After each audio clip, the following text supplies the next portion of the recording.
Okay. Stoller. Good.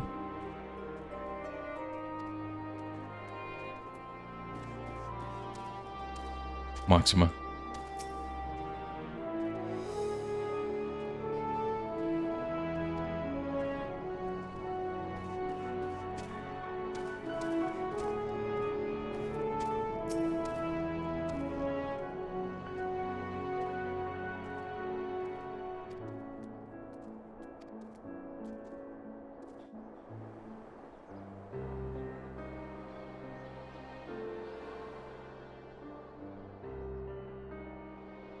Thank you for your report.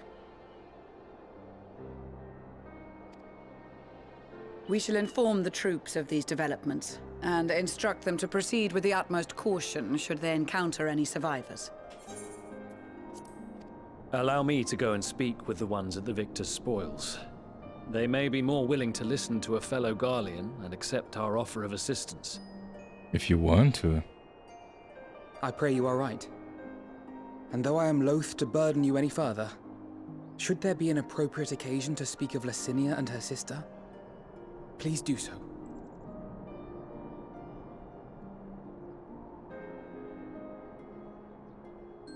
I am sorry to have put you through this. My distress is nothing compared to their suffering. So tell me, what else have we learned?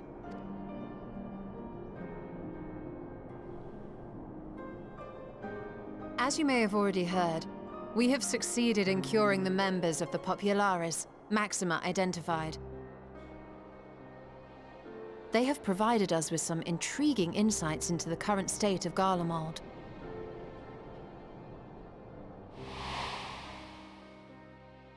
The assassination of Emperor Varus was the catalyst for the civil war. Nerva declared his claim to the throne, and his opponents refused to recognize it. Fighting broke out in the capital, where Nerva's 3rd Legion clashed with the 1st, who remained loyal to Varus even after his death. Of course, even Imperial warmongers would balk at the idea of turning their shining city into a battleground. Like burning down the wood to spite the wasps. Neither side would be so mad. Yeah. Unless something or someone inflamed their animosity to such an extent that they could not help but act against their better judgment. Yeah.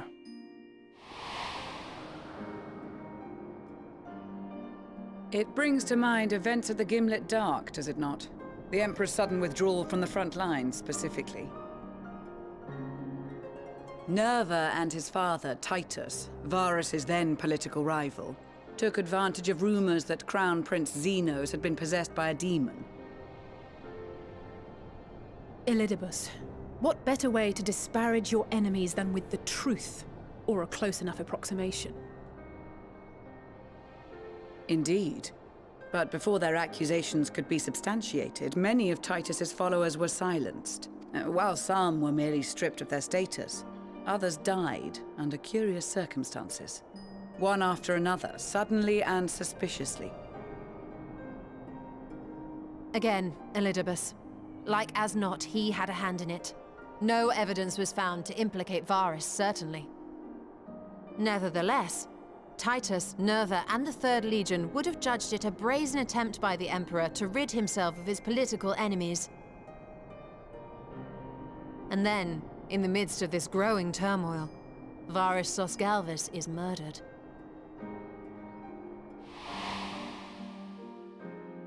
And Garlemald's own prodigal son, Gaius van Belsar, is named the murderer. Shortly thereafter, Nerva claims the right of succession, and in response, the 1st Legion claims the assassination was part of a coup d'etat orchestrated by Titus and Nerva. Hold on. Sure. So they think Nerva is working with the Eorzeans because they or maybe just the populace thinks that Eorzea is responsible.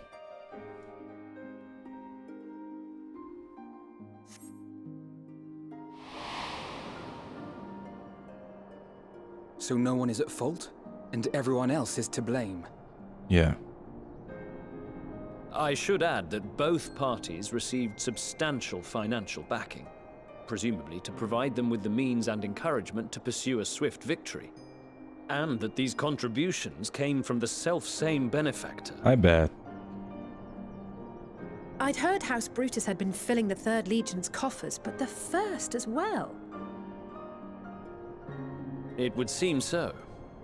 Though the Populares determined that the First Legion received funds from a variety of organizations, all had connections to House Brutus. So Fandaniel, in the guise of Asahi, was playing both sides against each other the entire time.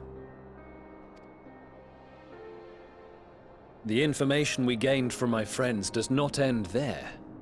One night, shortly after fighting broke out, the capital was shaken by an immense tremor.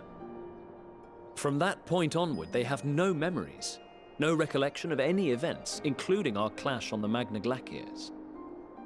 But when asked about the Imperial Palace and its bizarre transformation, they somehow recall Emperor Varys giving them orders in their dreams.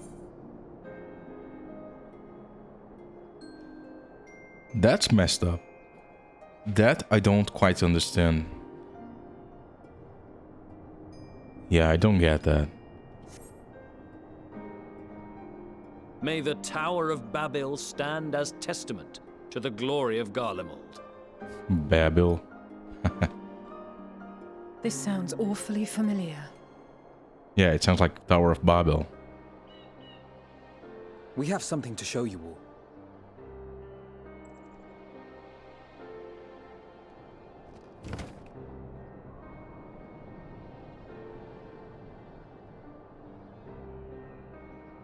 Varys spoke to them through this radio. Perhaps it was a recording, but if not, that would be inexplicable.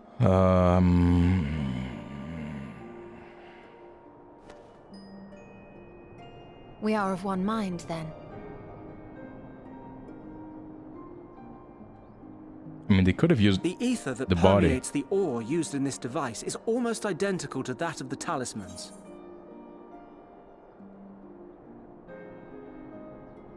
What? What does that mean? I see it. While it is likely more by coincidence than design, these devices might also ward against a primal's influence. No way.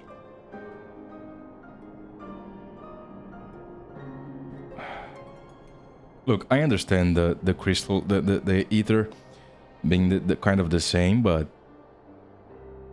just because of that? I mean, if that was the case, we could have just used a single an ore from here and have the ether protect us against the thing. We wouldn't need the scale, which is basically the most important part here. The most important thing that protects us is the scale. And we have all of the other stuff here just to protect us. And you're saying just because the same device has a similar ether than one of the ores used here, that also works? That's not... that's kind of reaching, isn't it? That's reaching a little bit to me. Yeah, that's reaching. The picture is beginning to form. If the tremor felt throughout Garlemald was a wave of ether emitted by a primal, then while those within range would have been tempered, those huddled around a radio desperate for news concerning the Civil War would have been spared. No. No wonder Licinia kept it close. That's reaching way too far. My friends, I must speak with you. A young man was caught trying to steal our supplies. He is a soldier of the Iron Men, we think, but one who has not been made thrall. Thankfully, Magni restrained him before blood was spilled. The stranger is outside, if you wish to ask him questions. Sure. I think we do.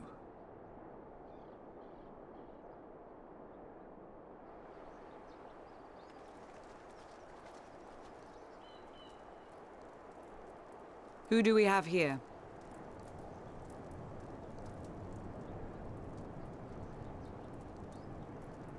Garleans?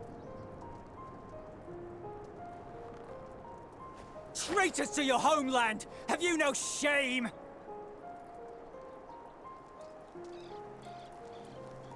Who are you? I am Lucia Junius, a Temple Knight of Ishgard. And you are? Iulus Pier Norbanus. And that's all you invaders will get from me. Okay. We are not here to invade Garlemald. Far from it. Like you, our allies in Eorzea and the Far East fight in defense of their lives and their loved ones even as we speak. But it is the people of Garlemald who have suffered most. This we know. And that is why we have come to offer you our aid, that we may unite against our common foe.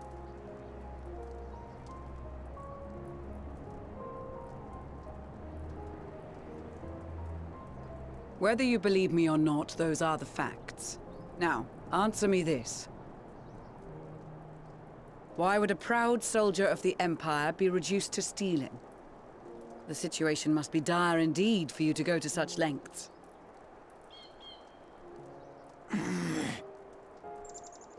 If it is supplies you seek, we would gladly share ours, or turn a blind eye while you leave with your spoils. I will not negotiate. My commander will determine how to deal with you and yours. If you wish to treat with him, I will take you, but no more than 3. Okay, me, not Alphino, and not Alice, because they are useless. Send me with I don't someone... much like the sound of that. But if we do accept his proposal, I suggest the 2 of us and... Someone else, an adult, not a kid. No, not you. No, no, you're not Please allow me coming. and Alize to act as envoys. No, I won't. You are not coming. May I ask why? We have seen with our own eyes the hardships the Garleans face. You have How not. their futures and lives hang in the balance. You've seen a fraction of it. You are kids. You don't understand a thing.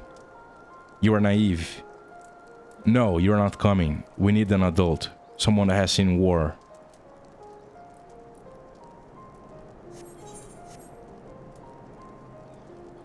It's not the warmest invitation, but it's an opportunity to prove our intentions true.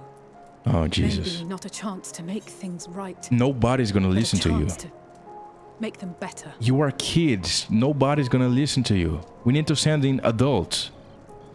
Why are we sending in kids? This is important. We can't be playing around. Let's send adults, not kids. Please, nobody's gonna listen to them.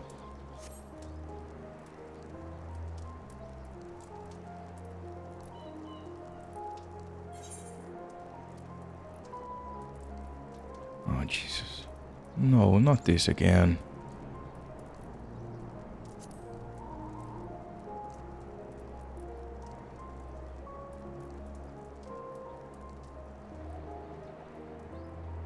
I can see that persuading you otherwise is a lost cause, but you will proceed with the utmost care.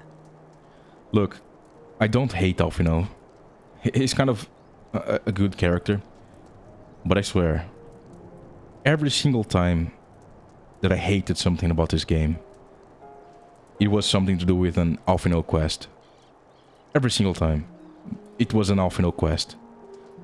So I'm kind of sick of them. I just wish to go off with someone else and have some different kinds of resolutions and quests. I'm kind of tired of the little naive growing up guy. I mean, this is Endwalker 6.0. It's kind of time for it to drop the learning guy thing. This is the end of the story. Take Alphino and Alice to the side. Let me go deal with stuff the way grown-ups do. Without having to go to a whole journey of learning and self-realization through a quest. No, we have been through that. I don't want to be their babysitter anymore. A sellsword. Exactly. Is this an insult? Exactly. A couple of children. Oh, Jesus.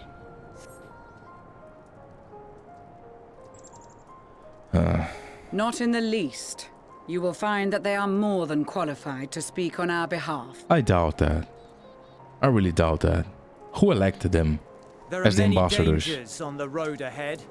I will need that back. Surely we have more qualified people.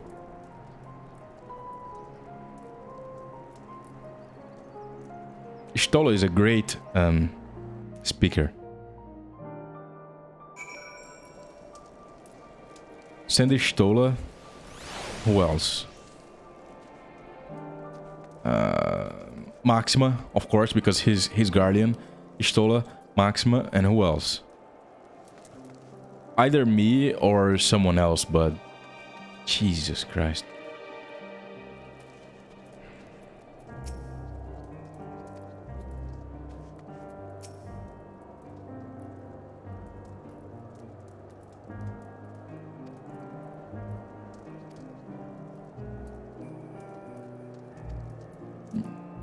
Let me go back to Tancred and do Tancred stuff. That's interesting. But going along with the growing up journey of those characters, I'm done. I'm sick of it already. This is Endwalker. I was expecting the story to go different, right? I was expecting a conclusion, a mature story, but we are still following those guys growing up. And while that's interesting in of itself, this is not the time of place. Not the time or place anymore for that. I just want a good story. I don't care about watching them grow up anymore.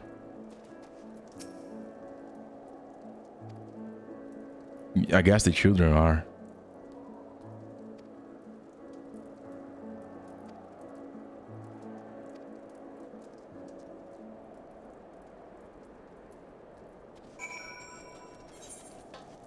Growing up stories are awesome, but they have their time and their place.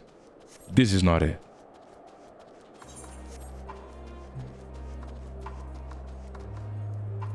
Honestly, considering how bad the situation went there, I wouldn't allow them to speak with the Guardians anymore, ever. Ever again. They are so naive.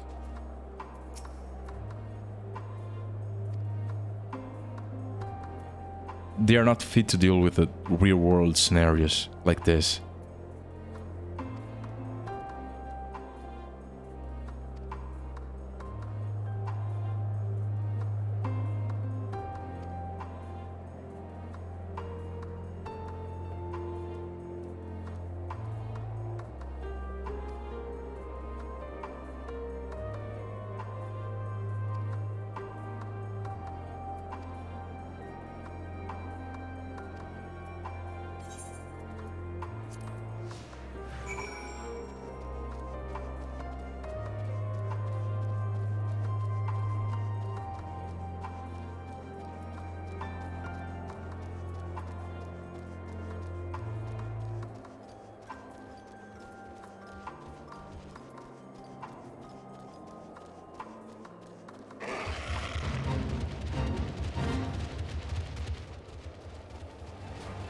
Run, Julius.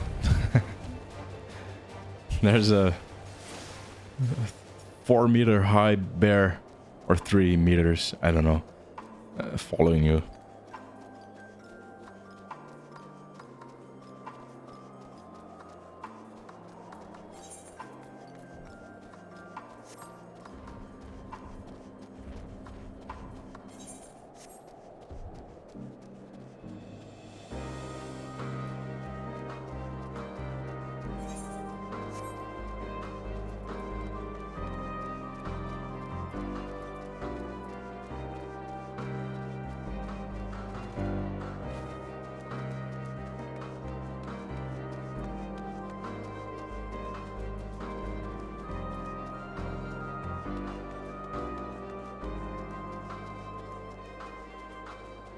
Nice glam.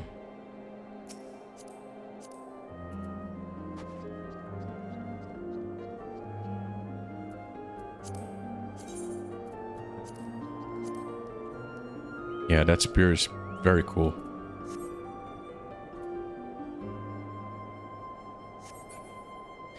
Alright, here we go.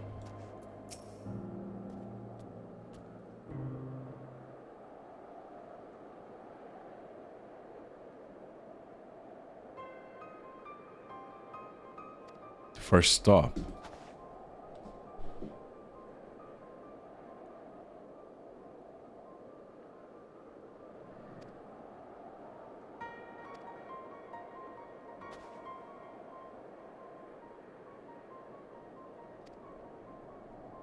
Okay.